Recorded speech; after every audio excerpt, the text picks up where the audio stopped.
In lesson 8c, we're going to take a look at the conjugate root theorem and writing equations from their solutions. But first, let's start by taking a look at a couple of unique equations. X squared minus 4 times I times x minus 3 is equal to 0. If we want to solve this using the quadratic formula, x is equal to the opposite of b, which is 4i, plus or minus the square root of b squared. Negative 4i is the value of b. When we square that, we get 16i squared minus 4 times a times c all over 2 times a. So that's 4i plus or minus the square root of, remember that I squared is negative 1, so 16i squared would be negative 16. And then we have a plus 12, all divided by 2. And that gives us 4i plus or minus the square root of negative 4 divided by 2, or 4i plus or minus 2i divided by 2. We have two solutions here. 4i plus 2i is 6i, divided by 2 is 3i. That's one of our solutions. The second solution is 4i minus 2i, which is 2i divided by 2 is I. You'll notice that our two solutions are not our usual pair of conjugate solutions, and that's because this equation is unique. Let's take a look at b.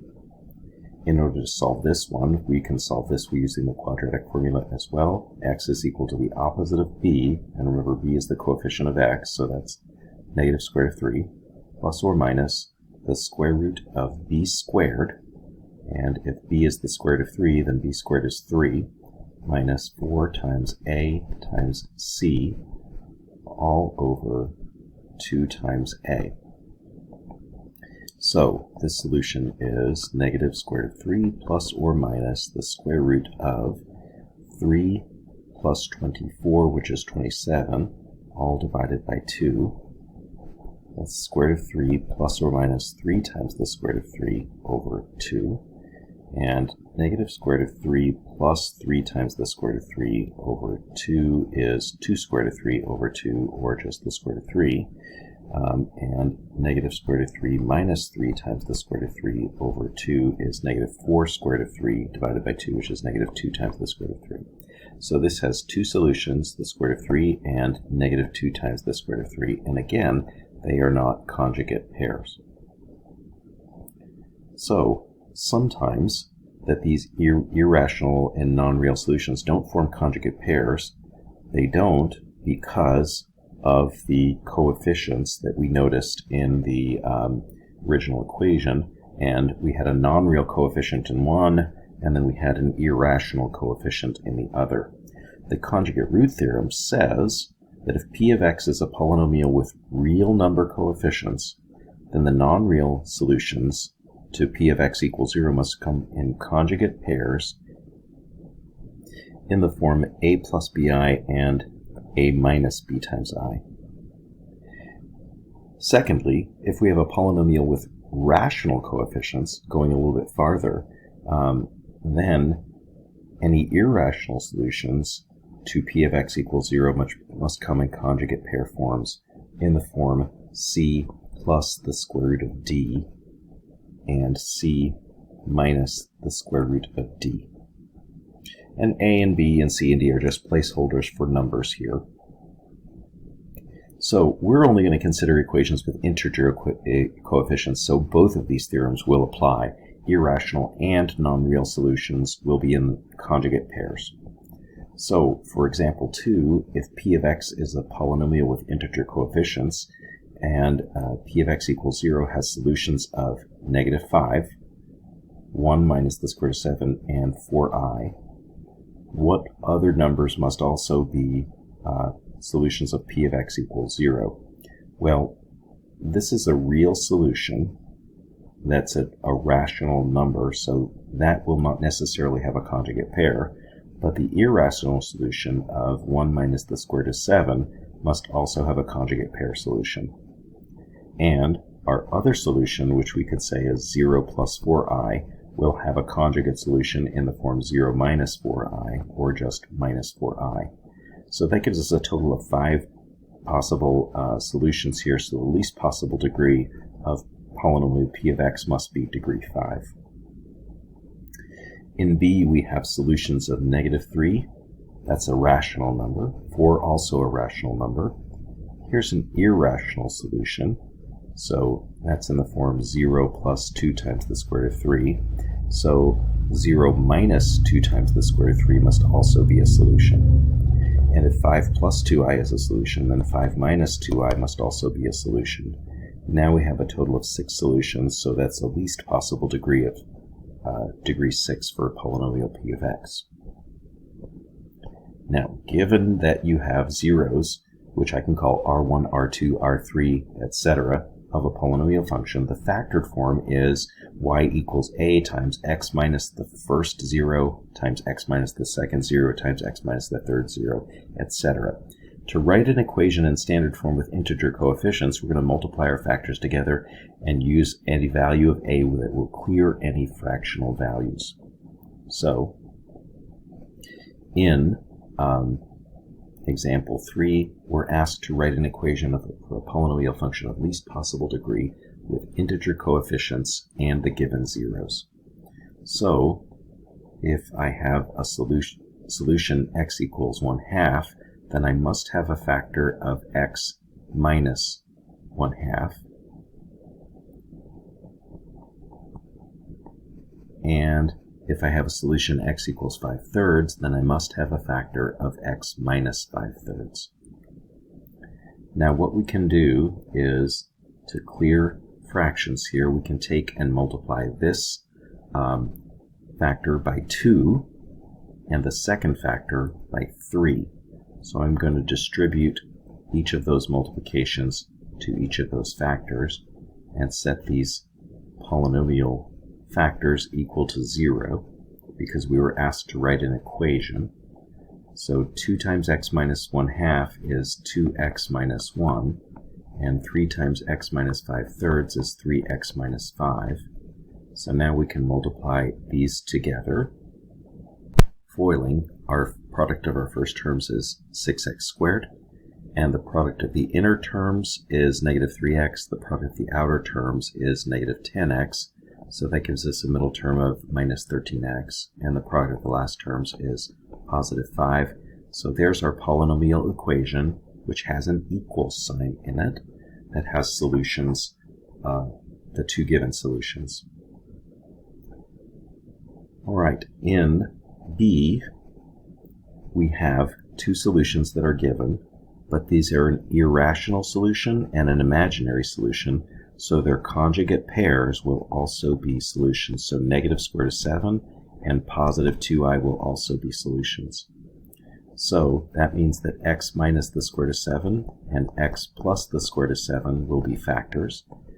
X plus 2i and x minus 2i will also be factors.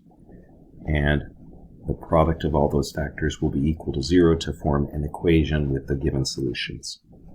So multiplying factors together, these two factors multiplied together, difference of squares, that gives us x squared minus 7. These two multiplied together, also difference of squares, that gives us x minus 4 times I squared. X squared minus 4i squared simplifies to x squared plus 4, and now we can FOIL to multiply these together.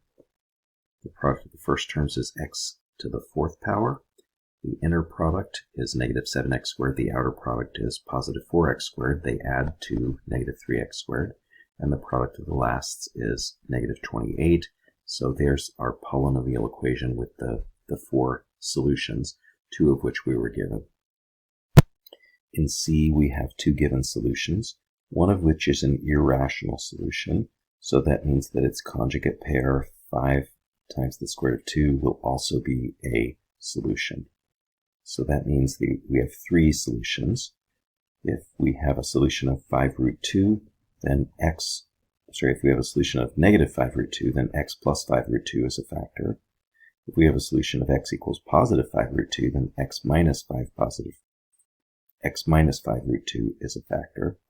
And then we also have a solution of 2/3, so x minus 2/3 is a factor. I'm going to introduce a leading coefficient a of 3 that will help us multiply out that fraction so that we can clear it. All right, product of x plus 5 root 2 and x minus 5 root 2, that's in the form of a squared minus b squared, so a squared is x squared. B squared is 5 root 2 times 5 root 2, which is 25 times 2, or 50. And then the product of 3 times x minus 2/3 is 3x minus 2. Now we can multiply those two binomials together. The product of the firsts, 3x cubed. The product of the outers, minus 2x squared. The inners, minus 150x. And the product of the last, plus 100, equals 0. We want to make sure that the final answer here is an equation, because only an equation can have solutions, an expression cannot. In D, we have a given solution that's a rational number, so it will not necessarily have a conjugate pair solution.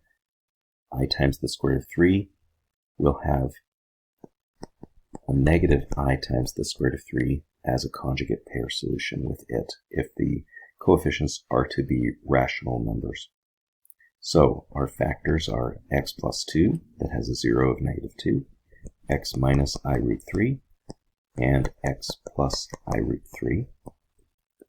And the product of those factors is equal to 0. It's going to be easier to multiply your conjugate pairs together first. That's x squared minus 3i squared. And let's simplify x squared minus 3i squared. That's x squared plus 3. Now multiplying the factors together, x cubed is the product of the firsts. The inner product gives us the x squared term. The outer product gives us the x term. And the last product gives us the constant term. Pause the video while you try E on your own. Here is the equation with the given solutions for E. Now pause the video while you try F on your own. For F, here is the equation that has the 4 given solutions, or 2 given solutions and the 2 that we assumed based on the conjugate root theorem. In example 4, we're given that we have one solution, I root 3, and that's a solution to this polynomial equation. You'll notice that the polynomial equation has all integer coefficients. So we're going to complete the solution set for the equation. And the hint is we're going to find 2 factors, multiply them, and then we're going to use long division. So if I know that I root 3 is a solution, I also know that negative I times the square root of 3 is also a solution. And so I know that x minus I root 3 and x plus I root 3 are factors of this polynomial. So I'm going to multiply those 2 factors together, x squared minus 3i squared, or x squared plus 3, and then I'm going to use a polynomial long division to find the remaining factor. So x squared plus 3 divided into x to the 4th minus 4x cubed plus 16x squared minus 12x plus 39, and leading term divided by leading term gives us x squared.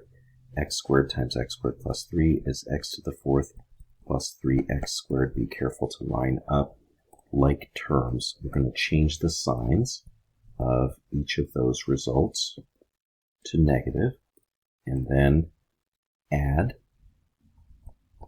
negative 4x to the 3rd and plus 13x squared, and we'll bring down the minus 12x and the plus 39. Now leading term divided by leading term, negative 4x cubed divided by x squared is negative 4x. Negative 4x gets multiplied by the entire divisor. So negative 4x times x squared is negative 4x cubed. Negative 4x times 3 is negative 12x. And now we're going to change the signs of both of those terms to positive. and add, and that will give us 13x squared plus 39. Lastly, leading term divided by leading term, that would be 13x squared divided by x squared is plus 13. And so 13 times the entire divisor is 13x squared plus 39. I'm going to change the sign on both of those terms to negative and add, and that'll give us a remainder of 0. So the remaining factor is x squared plus minus 4x plus 13. To find the remaining solutions, I'm going to set that factor equal to 0 and solve.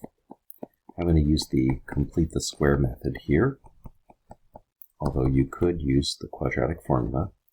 Completing the square, x squared minus 4x plus 4 equals negative 13 plus 4. That gives us x minus 2 squared is equal to negative 4. Or rather, I'm sorry, arithmetic. That's negative 13 plus 4 is negative 9. So that means that x minus 2 is positive or negative 3i. And x is 2 plus or minus 3i. So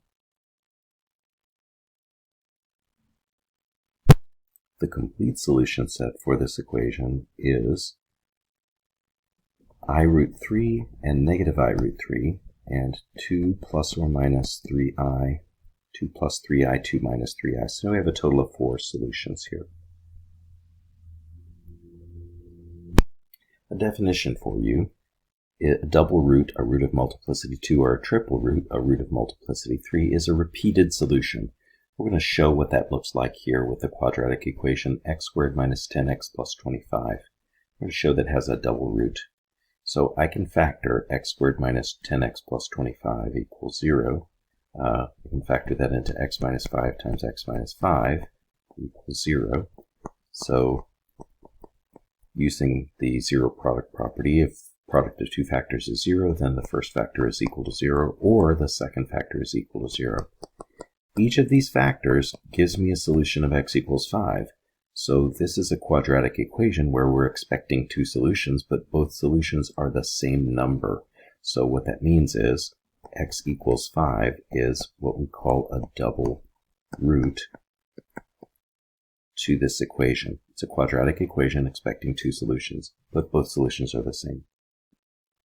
All right, in 6, we have a double root to this equation, x to the 4th minus 2x cubed minus 4x squared plus 10x minus 5 equals 0.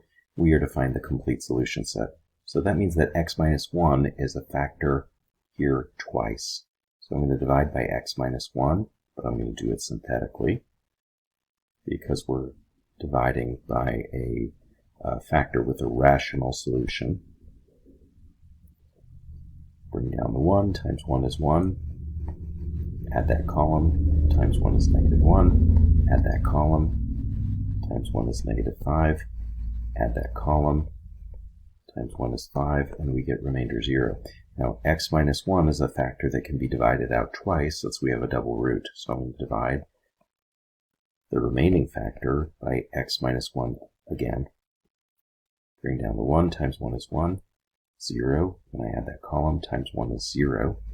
Add that column, that gives us 5 times 1 is 5.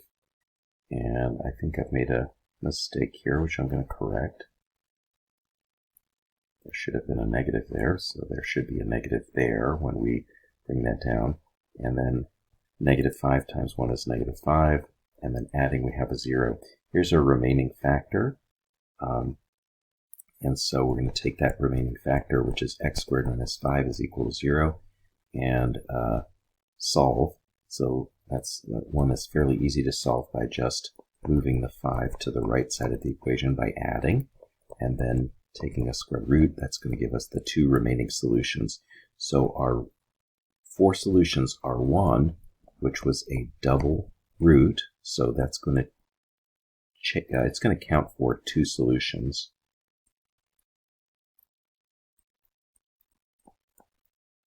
And then our remaining 2 solutions are positive square root of 5 and negative square root of 5. In example 7, we're writing a polynomial function of least degree with integer coefficients in the given zeros. So if our polynomial function f of x has triple zero of x equals 2, that means x minus 2 is a factor 3 times. So in order to find this in standard form, then we're going to multiply these together, x minus 2 times x minus 2 first. That's x squared minus 4x plus 4 as we FOIL that, and then multiply that times x minus 2. You may want to use a box for your multiplication just to make things a little bit easier. X minus 2 times x squared minus 4x plus 4. It's x cubed minus 4x squared plus 4x minus 2x squared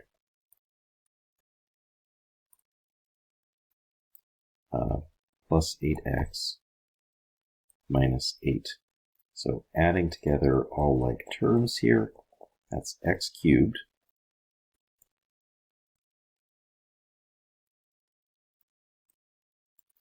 minus 6x squared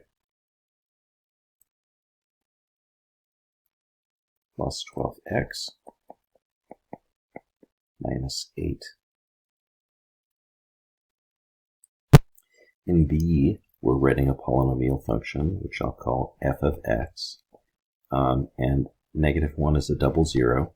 If negative 1 is a 0, then x plus 1 is a factor, so I'll write that factor twice.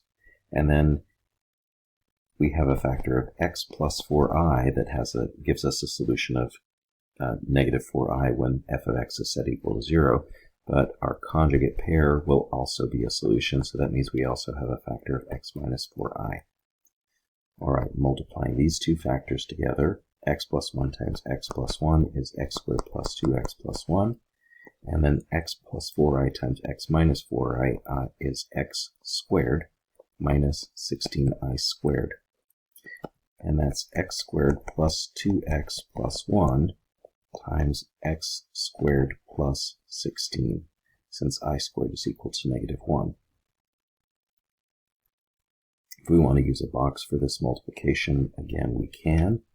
X squared 16, x squared plus 2x plus 1, that's x to the 4th plus 2x cubed plus x squared plus 16x squared plus 32x plus 16. So combining our like terms together, f of x is equal to x to the 4th plus 2x cubed. And now our x squared terms are in the upper right and lower left corners. Those are 17x squared. And then we only have one x term, 32x, and the constant term plus 16. In example 8, we're going to write an equation for a polynomial function of least degree with integer coefficients in the given zeros. When we have a 0 of 3 minus I, we know by the conjugate root theorem that 3 plus I must also be a 0. So that means that our polynomial function, which we could call f of x, will have a factor of x minus 2, and also will have a factor of, and I'm going to write this with brackets for clarity here, x minus 3 minus I, and x minus 3 plus I. Now I'm going to simplify these factors by distributing the negative. So x minus 3i plus, x minus 3 plus I, and x minus 3 minus I. And what you'll notice about these two factors right here is they start with the same two terms, x minus 3, and they end with plus I and minus I, which means that they are conjugate pairs of factors. So when we multiply these two together, we get the difference of squares. So the difference of squares is expressed as x minus 3 squared minus I squared, a plus b times a minus b. And we should be fairly good at squaring x minus 3. That gives us x squared minus 6x plus 9. And minus I squared is the same as plus 1. So x minus 2 times x squared minus 6x plus 10. Now we have a little bit more multiplication to do. And that's x minus 2 times x squared plus minus 6x plus 10. That's x cubed minus 6x squared plus 10x minus 2x squared plus 12x minus 20. So f of x is equal to x cubed minus 8x squared plus 22x minus 20. In B, we have an irrational 0. So we know there's an additional 0 of 3 plus the square root of 2. And then we have 4, which is a double 0.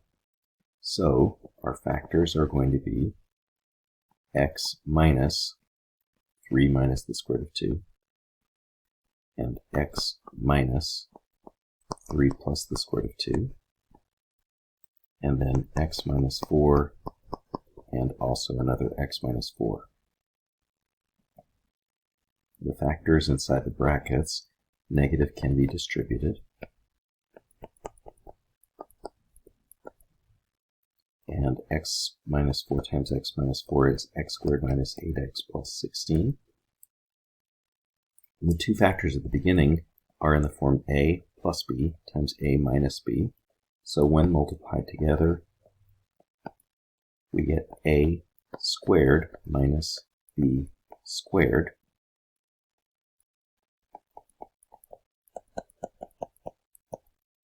And so that's going to give us x squared minus 6x plus 9 minus 2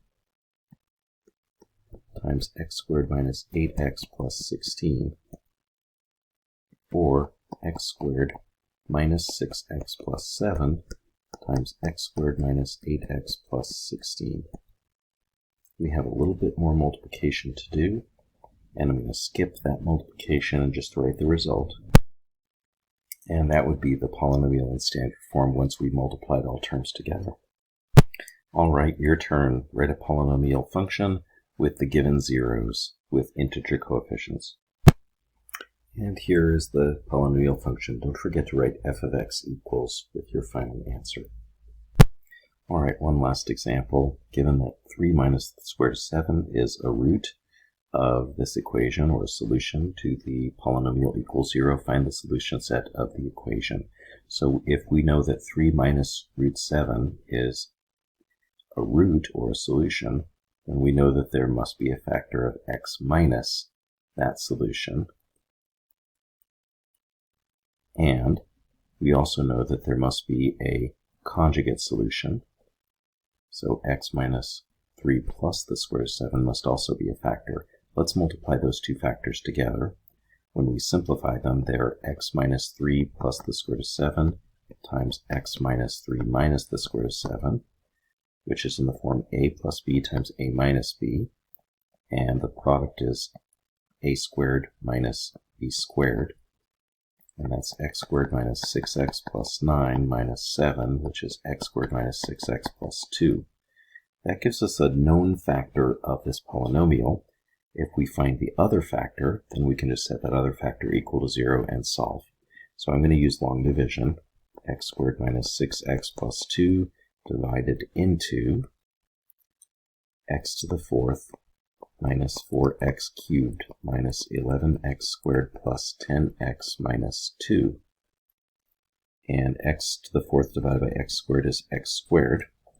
Multiplying that times the entire divisor, x to the 4th minus 6x cubed plus 2x squared. Now we need to change the signs of each of those terms.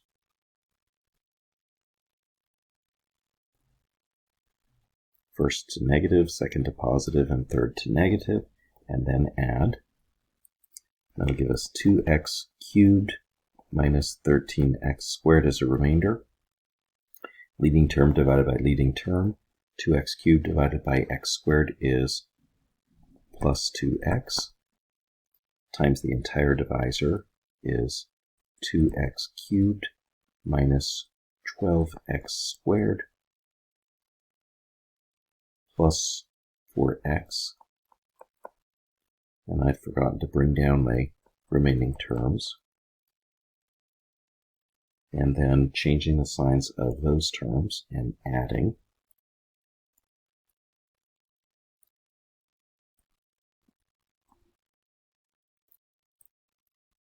We get negative x squared plus 6x minus 2, and leading term divided by leading term, negative x squared divided by x squared is minus 1. Multiplying by the entire divisor, that's negative x squared plus 6x minus 2, changing the signs of each of those terms. First to plus, second to minus, third to plus, and then adding, we get our zero remainder, which is expected.